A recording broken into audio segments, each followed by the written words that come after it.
Okay, so the next thing we want to talk about with POP 3 is how to get a complete color scan. And there's some things that are going to definitely influence your scan a little bit. For one, right now we're in a studio or doing this video, so we have these obnoxious lights overhead. It's not necessarily that the lights are bad, because white lighting is good for scanning, but the issue is it's overexposing what we have going on right here, the fruit basket, because we have lights there, above head, to the side, behind. So I just want to show you, like right now, you can see the object itself, the fruit basket, is pretty overexposed because it's so bright. But I just want to give you the example. If we turn them off, notice how it improves. It just is a lot more comfortable to the eye. And plus, POP 3 has an LED on it, so it's like you could ultimately turn that on if you need more light, because the best lighting is ultimately directly coming from the way the scanner is shooting out its rays. So right here, the light coming out of the scanner itself, that's where you want the white light coming from. But we can still deal with this situation. If you are in a room that has that much white lighting, you can adjust it. So for example, you can make it so that right now we have it on auto exposure with the RGB camera, but turn it off auto, and you can turn it down a little bit so it's not so bright.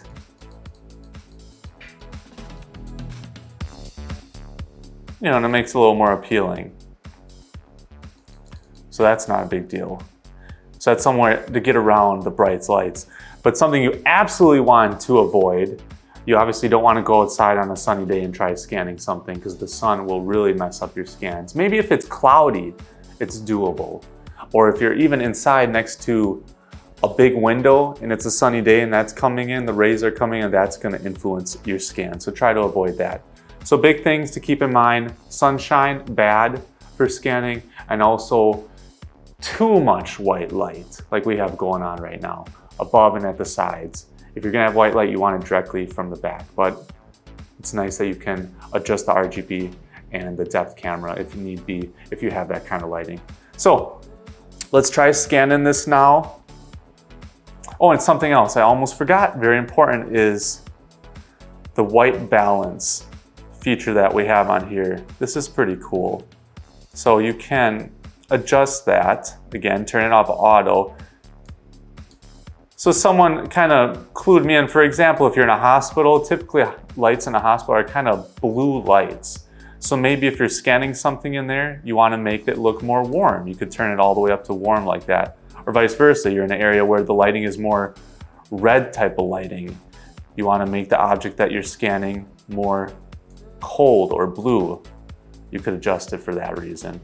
But again, we have auto, so you can just turn auto on and that'll automatically adjust the white balance. All right, let's try scanning this now, and we can see the results.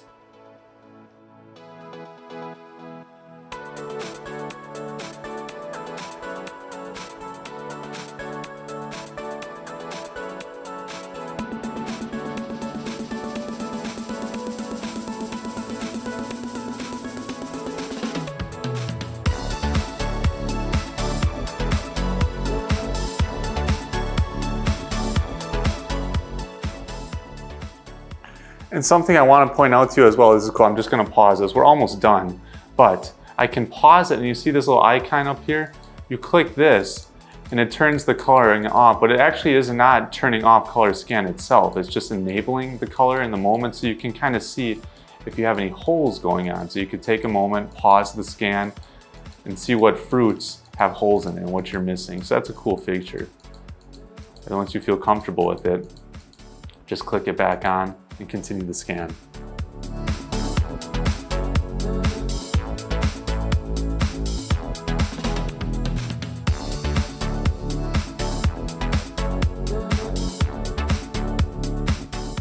So obviously with a fruit basket, there's a lot of little nooks and crannies in here. So if we just adjust the angle of the scanner, it'll get more of a complete scan.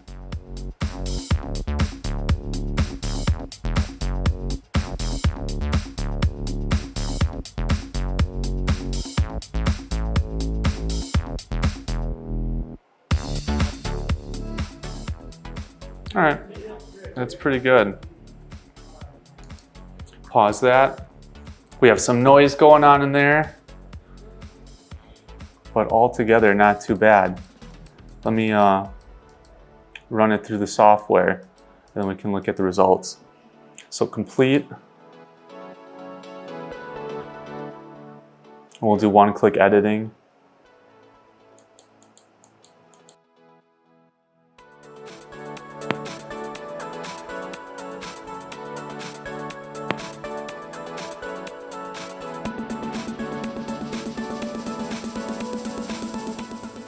Okay, let's check it out. I just finished editing.